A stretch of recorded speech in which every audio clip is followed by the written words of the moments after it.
Holy crap, guys. February's almost over. I haven't even worked on this thing at all this month. Like, literally, I worked on it December 31st, 2020.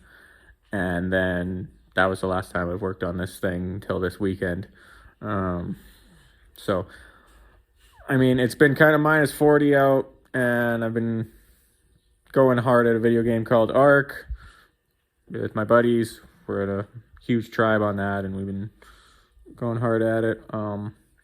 So even when it is a little nicer out and I could do things, I've been kind of still playing that. Plus excuse number 3, I'm full of excuses today.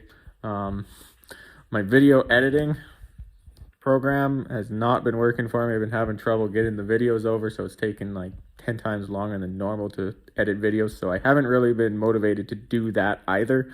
So between the cold, Ark, and my video editor, I haven't edited the probably 15 videos I have. I haven't worked on the truck, but it's getting nicer here. It's like plus 4 today, so I'm out in the garage. Got myself a nice stack. Zip this. They're on sale at Canadian Tire. Stack of 50. So probably going to use a lot of those on the Suburban here today. Keep watching the videos to see what all I cut up on it with those. I'll try to post a lot more.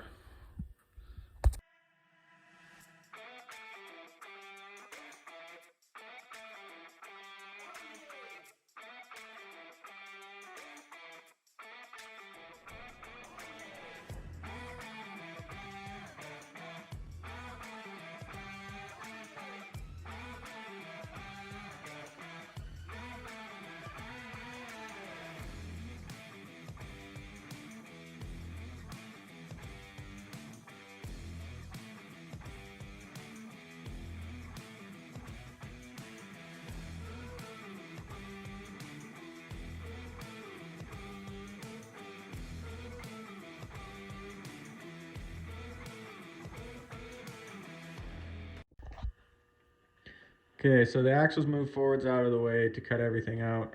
Before I did that, I actually put the weight of the Suburban on the springs to see how much droop they had. They actually don't have that much. I think it was 3/4 of an inch.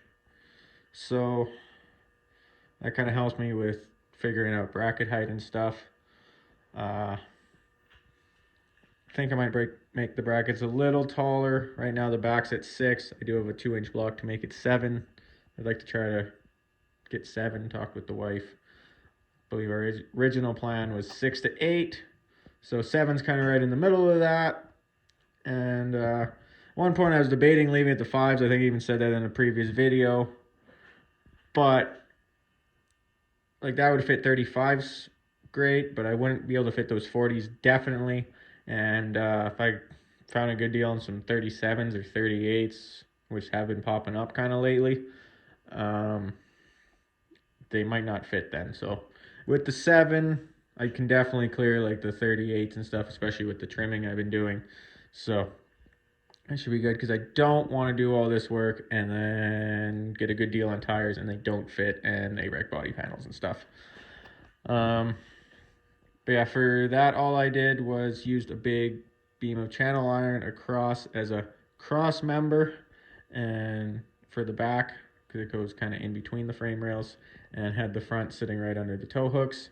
Set the weight on it. It wasn't squared up. It wasn't exactly where I wanted or anything, but it was just to measure the weight for the droop of the springs. And now I gotta start cutting everything out. I do have an idea. Can't remember if I said this before or not, because it's been a while since I've been out here filming. This whole cross member I want to leave. Wife was out here yesterday with me and she agrees. She likes that cross member. I mean, most people cut it out because they don't like it because it hangs down, but adds that little bit of protection to me, and I don't have to make another cross member then, because that's the only cross member all the way back to that one way back there for the tranny. So I don't really want to remove that one because I'd have to replace it first, and I don't really want to do that. But the leaf springs will hit here, so I gotta cut this out. So I think I'm going to use this nice roundness and cut down, but there is a backside to that So I'm hoping I can get kind of a hole saw in here, cut through that, and match them, and then angle it back, plate it off so it's nice and clean. I cut all that off. I want to try to reuse this bump stop bracket, but down here once everything's said and done. Gotta still take the sway bar out, or I might leave it, I don't know. Gotta cut all that out. Gotta figure out a sway bar. This one doesn't work.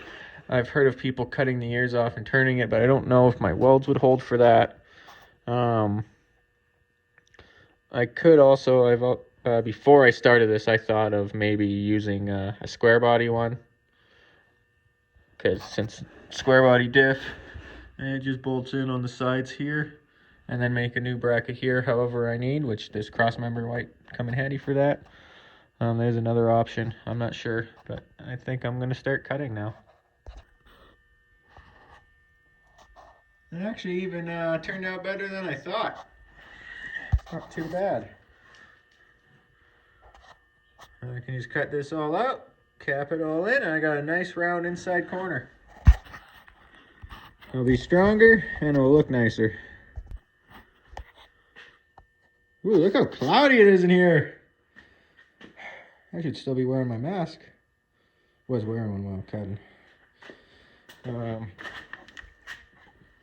This guy is all missing. A little more complicated than I planned, but it still will work out in the end. Get this all nice and flat and plated in.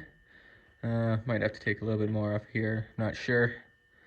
Might have to just take a flat piece and just tuck it up against there, see what happens.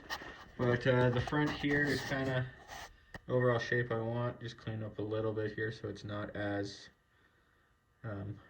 protruding there. So I just got to take this back just a little bit more. But that's pretty much the general shape. Cap it off. Got some of this stuff cut out. It's all there. 5 minutes in the mud, 5 years of it falling in your face. But yeah, I should be cleaning this truck out a lot. Should be getting lots of this extra unwanted weight. Truck might actually be lighter when I'm done, even though I'm adding bigger diffs and more lift and stuff. Just from all the mud that's getting out of this thing. Probably losing 500 pounds of mud. And I totally forgot, mentioned it in a previous video, but at some point I gotta fix these rust holes in the frame, especially since right on the inside of that is where the leaf spring mounts, so I want that strong. And especially since we are putting more leverage on the front of the truck up here with the leaf spring mount here. Truck is designed for where we at, for here being the farthest forwards point. Oh, actually, lower control arm was right here, so here, not here. And all this is distributed out between the upper and lower control arms, whereas this is distributed through just there and here. There are plates that people put in here. WFO makes a really nice one, apparently. It's a couple $100. I might buy some. Apparently you don't necessarily need it for strength. It's more for looks, but it does help with strength. So I might try to at some point do it. That might also be further down the line. We'll have to figure out shock mounts. I believe you can buy a factory like 93 Ford F250 shock tower, and you can mount it in here nicely. Probably use the factory brackets on the diff here if that's focusing in. So probably put the shock kind of back here, just like it is on a stock square body Chevy. Maybe have a nice tall mount for lots of travel on a shock. This won't need lots of upward travel. Or actually, the front end might not need a whole lot of travel because these are fairly short leaf springs. But you never know. It might flex out decently. Although, like I said before, I'm not really big on the flex on this truck. I don't really care. Especially since I do plan on eventually having lockers front and back. I read a thing on Pirate 4x4 a long time ago, and it kind of stuck with me. It said, the guy said he'd rather have lockers over articulation. He'd rather lift one tire and be on 3 wheels, but have everything locked and have perfect traction on those 3 wheels, rather than twisting up and having minimal traction on all 4, or having, most of your traction on 2. I'm probably butchering it. He didn't word it that way. He worded it way better, but I think you get the gist of it, and it kind of stuck with me. So I'd rather be lifted up on 3 wheels with lockers than open diffs, or even lockers and lots of twisting. Probably wrong. I don't know. I don't know if the guy was expert or just some idiot saying things. Who knows? Stuck with me, so just kind of go by that a little bit, I guess. Anyways, I'm going to get back to cutting. Cut that one out still, that one out. All this, all that on the other side. Still got to do this on the other side. I've done the whole saw part, but I still got to cut it all. And then I think that's it. So I'm probably quarter way done. Like an hour. It's not too bad. I've used the Sawzall more than the zip disc for some of this. And then I gotta go get some good grinding wheels, some stones and flappers and stuff, and grind a lot of these welds down, make it look nice. But she's coming along. We'll get there.